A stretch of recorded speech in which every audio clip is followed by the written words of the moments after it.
अरे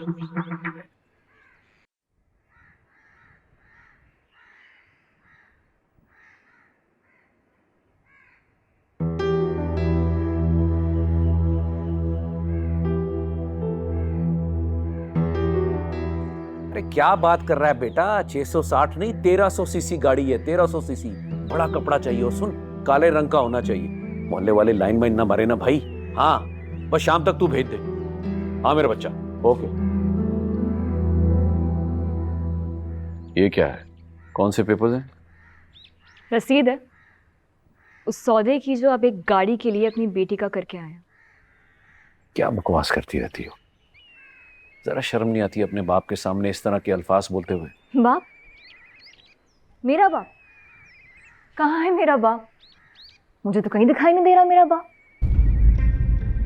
मेरे सामने तो सिर्फ एक सौदागर शख्स है जो अपने फायदे के लिए कुछ भी कर सकता है। जिसे अपनी बेटी कहता है ना, उसका तक सौदा कर सकता है। मिन्हा, चिल्लाए नहीं, बिल्कुल भी मत चिल्लाए मेरे सामने। इतनी आवाज ना मेरे मुंह से भी निकल सकती है।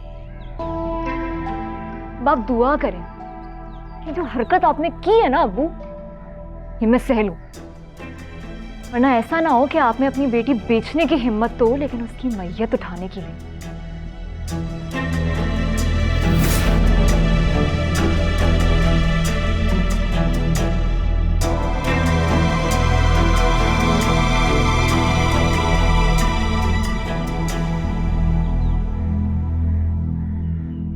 वैसे सच बात तो ये है बिलाल, खालिद और जमील में कोई ख़ास फ़र्क नहीं।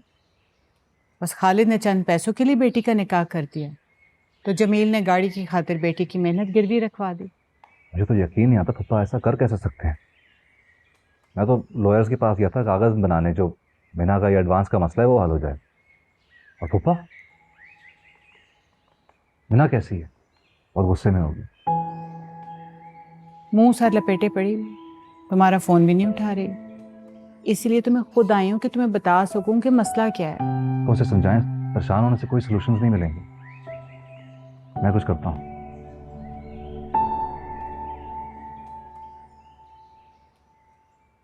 बिलाल एक बात करूं, बुरा तो नहीं मनाओगे? ऐसी क्या बात है पप्पा, आप हुक्म करें। मैं चाहती हूँ ये शादी अब जल्द से जल्द हो जाए। कुछ तो जहेज़ मैंने उसका बना के रखा हुआ है, बस बाकी की चीज़ें मैं इंशाल्लाह जल्दी पूरी कर दूंगी। लेकिन अब इस मामले को ज़्यादा हम लटकाएं ना। वही आप क्या बात करते हैं? आपको लगता है मैं मीना से जहेज़ का मुतालबा रखूँगा? आपने मेरा रिश्ता कबूल करके मुझे एजाज़ बख्श दिया, और वो मेरी ज़िंदगी में आ जाए तो इससे बड़ी नेमत मेरे लिए नहीं है। रही बात शादी की, तो मैं अब उसे जल्दी बात करता हूँ। खुश रहो। आपको किसी किस्म की तरद्दुद की कतई ज़रूरत नहीं है। मैं मर्द हूँ, मुझे मर्द ही रहने देंगी।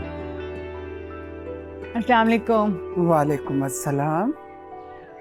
अरे वाह भाई वाह, सास और दामाद ने मिलकर तो सारे मामलात ही शादी के तय कर लिए, और सगी माँ को कुछ खबर ही नहीं, और माँ को तो बिल्कुल मक्खन में से बाल की तरह निकाल के अलग कर लिया। नहीं नहीं भाभी, कैसी बातें कर रही हैं? आपके बगैर तो हम एक कदम नहीं चल सकते। मैं तो बस एक बात करी थी बिलाल से। बस रहने दो तुम। देखो, मुझे अपने बेटे की खुशी प्यारी है, और जमील से कहना कि अगर जमील ने बेटी देनी है ना, तो आसमान से उतर के जमीन पर आएंगे हम रिश्ता मांगने के लिए, लेकिन इज्जत के साथ, भीख मांगने नहीं आएंगे। और अगर जमील ने कोई उल्टी सीधी हरकत की तो उसी वक्त मामला वहीं पे खत्म करके आऊंगी, ये याद रखना तुम।